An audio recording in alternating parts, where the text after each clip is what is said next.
Ayan po mga kasuki.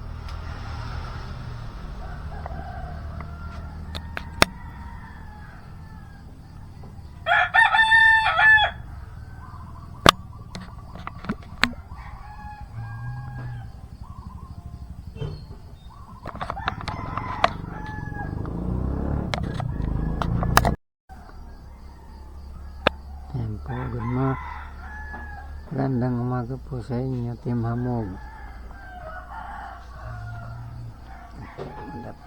Good morning po sa inyong lahat. Nandito po ako para humingi po sa inyo ng tulong sa suporta po kay Mary,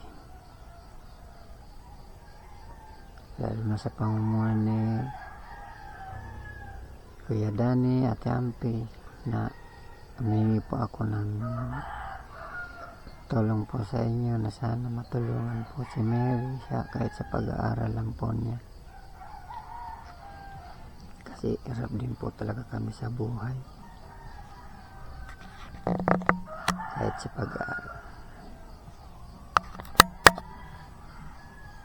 pag-aaral lang po ni Mary.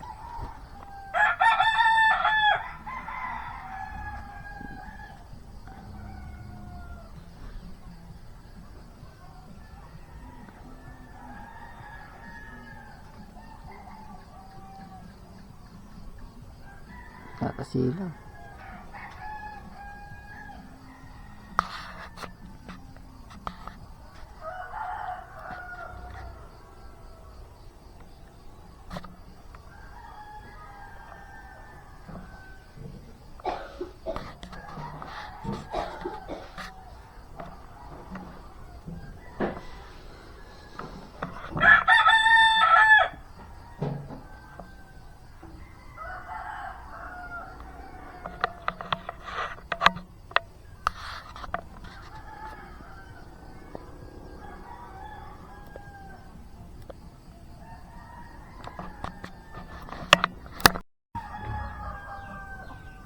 Magandang morning po sa ating lahat.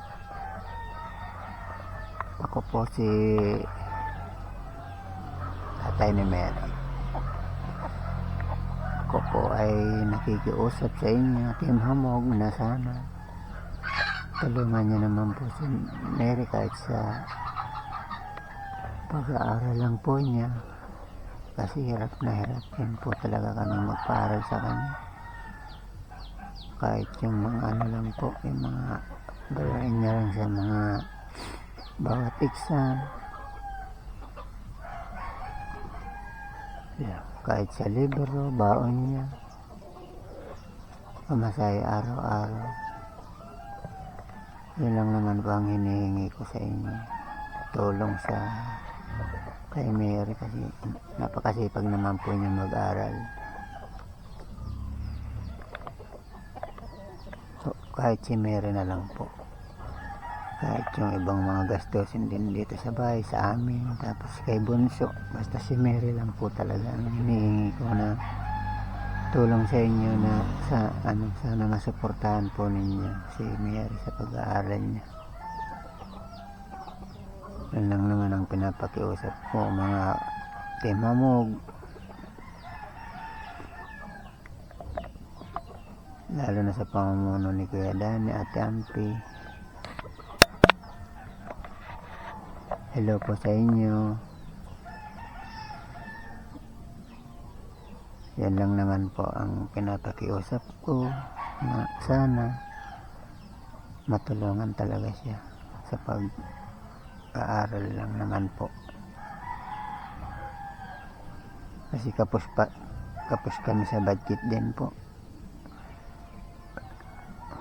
Maliit na puhunan lang naman, tapos na hahatak ng mga bayarin dito sa bahay, kuryente, internet, tapos yung pagkain pa namin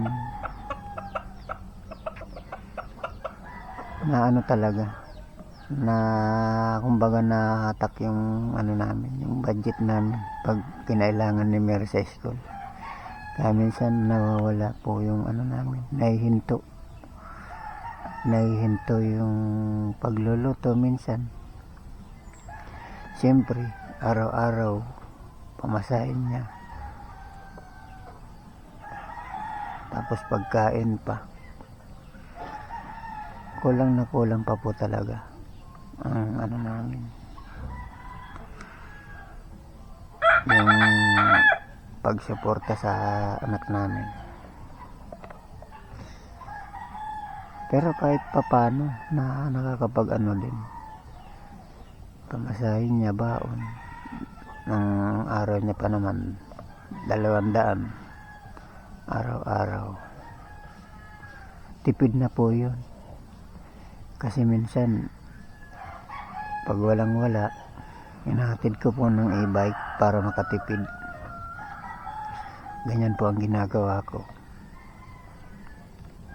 Mga ka-Team Hamog, sana matulungan po natin si Mary, kahit man po sa pag-aaral niya lang po.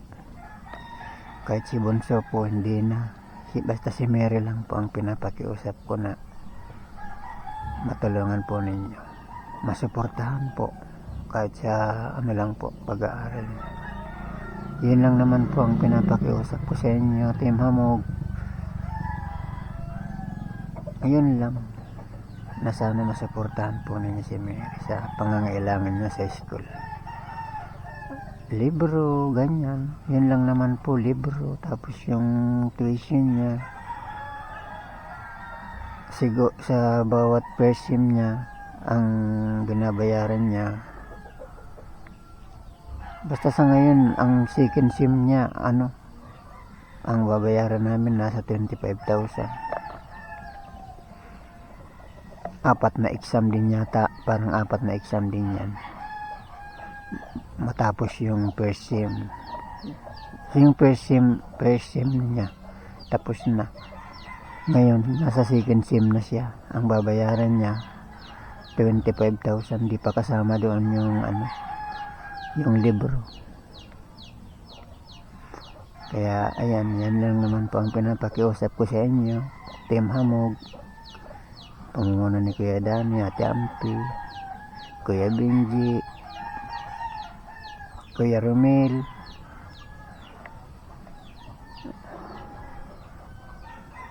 basta lahat ng Team Hamog, pamumuno ni Kuya Dani.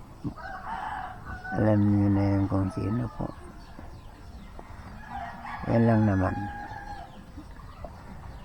Tatanawin po namin ang utang na loob yan sa inyo, Team Hamog, kung matutulungan po si Mary.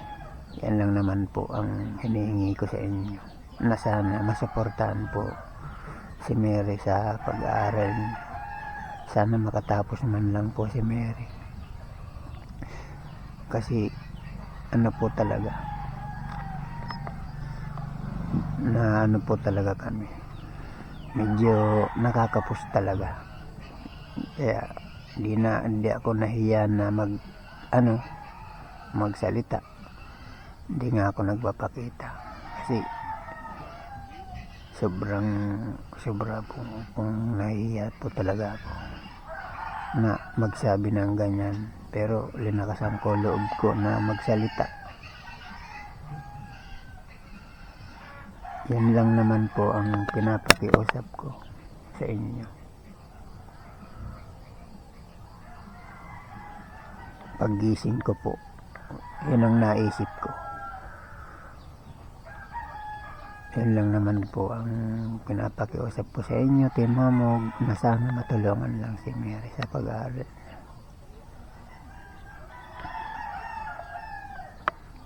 Yan lang naman po ang ano ko. Mga Team Hamog, yan lang naman po ang inihingi ko sa inyo, na sana makasuportahan lang naman si Mary sa pag-aaral niya. Thank you po ng marami. Ayan po, babay na po. Ayan lang naman po ang ano ko masasabi. Thank you po ng marami.